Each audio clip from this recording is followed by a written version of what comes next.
Hey, y'all, your girl G here. Welcome back. Appreciate you for tuning in. Wanted to come and talk to you guys really fast about Real House of Beverly.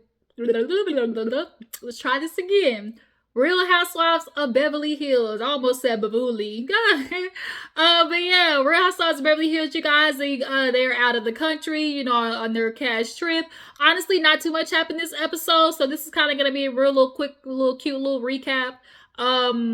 Because I'm over here trying to get some stuff cleaned up in my room and everything. So, but I also wanted to come and talk to y'all really fast about the episode because y'all, Erika was straight up the definition of what they say: 3 sheets to the wind, 2 sheets to the wind, toe up from the flow up. Okay, Erika was out there just lit. All right. But yeah, let's go ahead and get into the episode, you guys. So we pick up where we left off. Crystal over there, veins popping out, throwing up damn near, had heat waves or just heat flashes and everything. And so everybody came to her, her caring and whatnot. Annemarie, she came over there and, was asking questions or whatever about how she felt and whatnot. And long story short, her blood pressure shot through the roof. It was like 170 over 150, and when I heard 170, I was like, oh yeah, she got to go. Like that blood pressure shot hella high. And so yeah, Annemarie being there, of course. Here's the thing, not to say that I don't think Annemarie wasn't caring about Crystal, not feeling good or whatever. But I do definitely think she knew that because of her having a medical background and, offering assistance and just being there for her, it would have been a good moment to kind of low-key make this like the glaze over of trying to get on a better foot with Crystal and the rest of the girls. Cause I know Annemarie gotta be tired of these girls coming for her and having to go toe to toe with these ladies. And she got a lot of, just heat on her from that whole esophagus, esophagate is what I'm gonna call it. Because she couldn't get out of Sutton's throat. Okay, you worried about the wrong thing. You worried about, as Sutton said, her magical throat. You worried about the wrong thing. So I think because she knows she, kind of came in strong, this was gonna be good on her resume. I'll just put it that way. And it's not that I think, like I said, it's not that I think she didn't care about Crystal. She just knew she could kill 2 birds with 1 stone, essentially. But yeah, so they take Crystal off to the hospital. The ladies, they go to church. Erika's like, this ain't new to me. Shoot, I got a church at my house. I talk about my 3 Holy Marys or whatnot. But she's still cussing up a storm. Everybody goes in and just, as they say, I think it's like set your intentions, if I'm not mistaken. But it was a cute moment. Sutton and Kyle had a sweet little moment in there because, for Sutton, she is still, grieving her dad. Y'all know he took his own life. And, now that Kyle lost her friend in the same manner, they have something that they bond over and, feeling of experience. And Sutton basically said that I think either a psychic told her or her friend said in her dream that her dad was like, it's okay or something like that. There's nothing that you could have did because I was just tired. And then Kyle was like, yeah, I had a psychic tell me, or one of them was, I think it was Kyle with the psychic, where she was like, her friend basically was just like, there was nothing for you to do or something like that. But Sutton apologized, basically was like, I'm sorry I wasn't a good friend and all that type of stuff. But I just kind of really feel like when it comes to Kyle, Sutton, you were trying to be there for Kyle. You did offer to Kyle, what's going on in your life.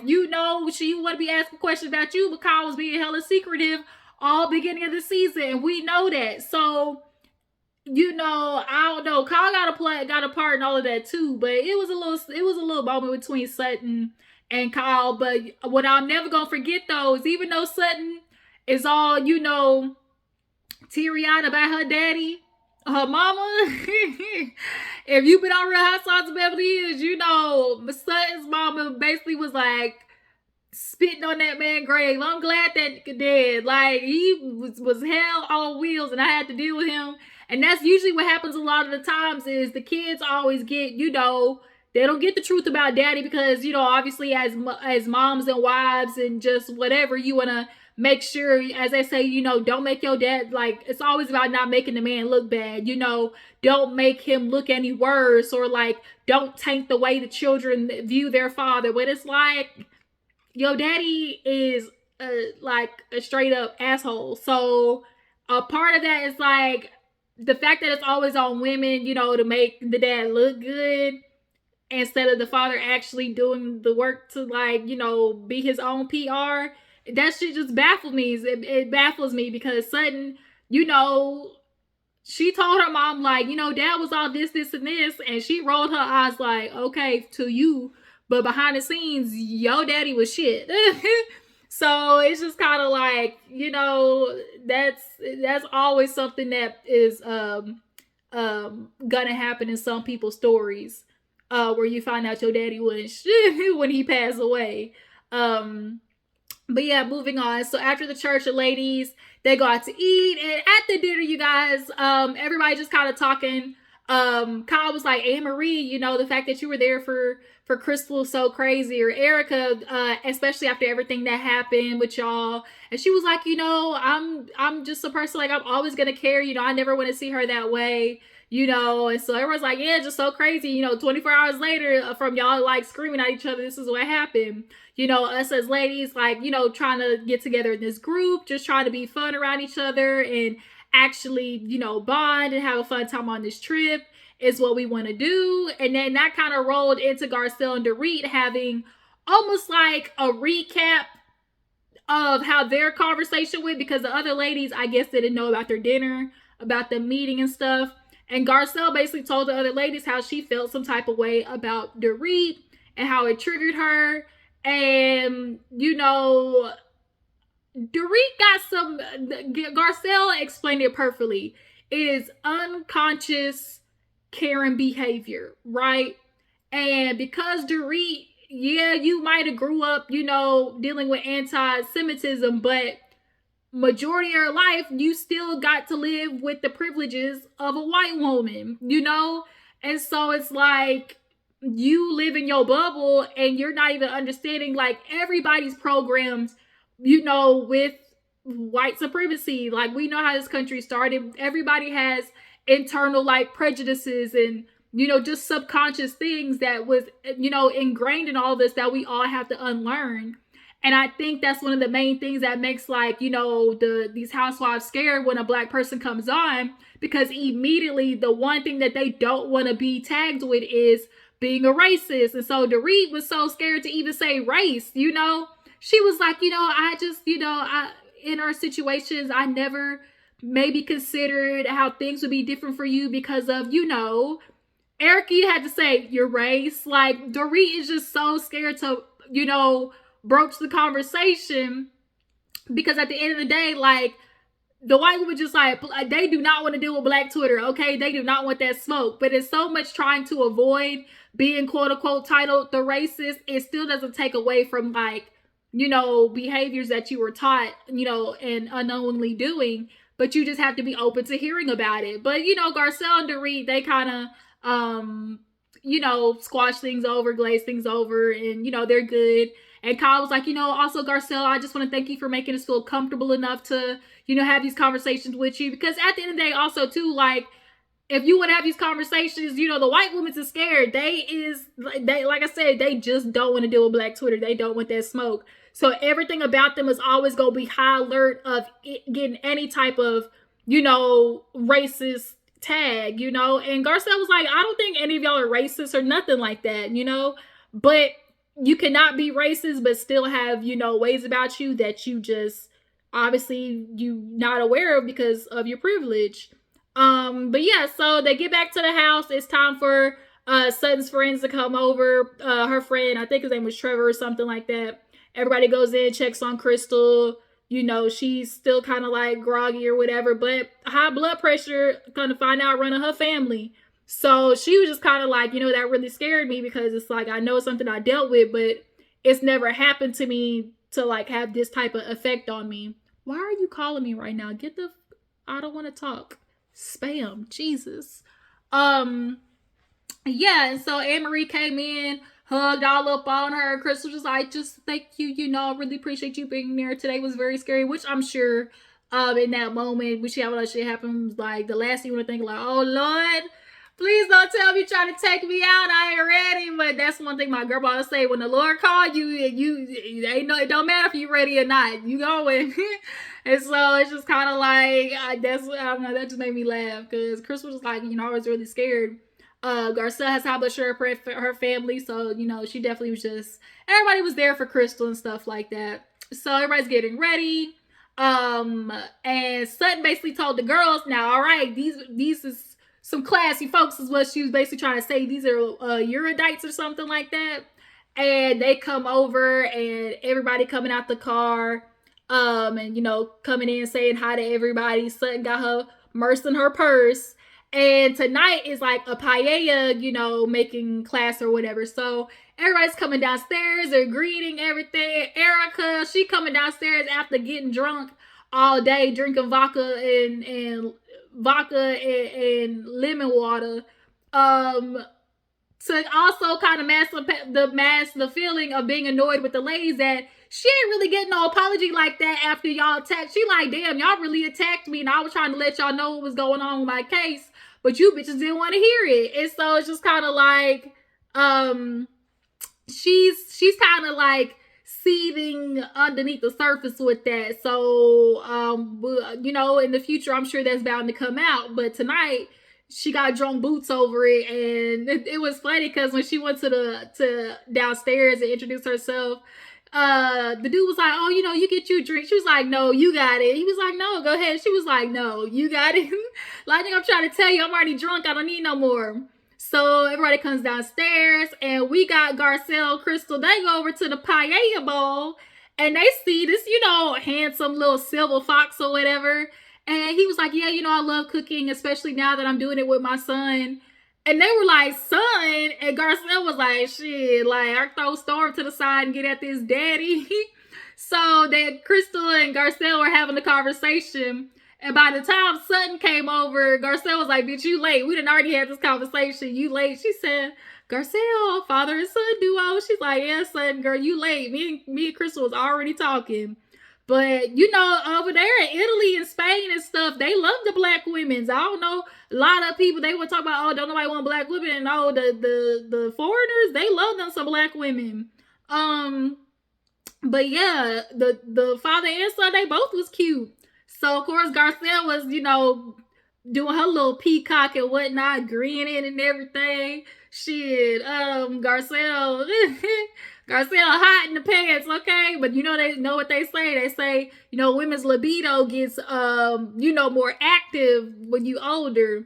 So everybody sits down at the table, and, of course, they're telling stories, and Dorit wants to hear about, young Sutton. And we do hear more about Sutton. She didn't always have the rich, lavish lifestyle. She used to wear $5 dresses, living in New York, and was, of course, doing this dance company and stuff like that. And she loved that life.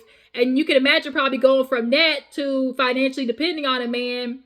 Like, it feels good at first, but then after a while you start to realize like it is kind of a recipe for disaster, because you're at the will of somebody else.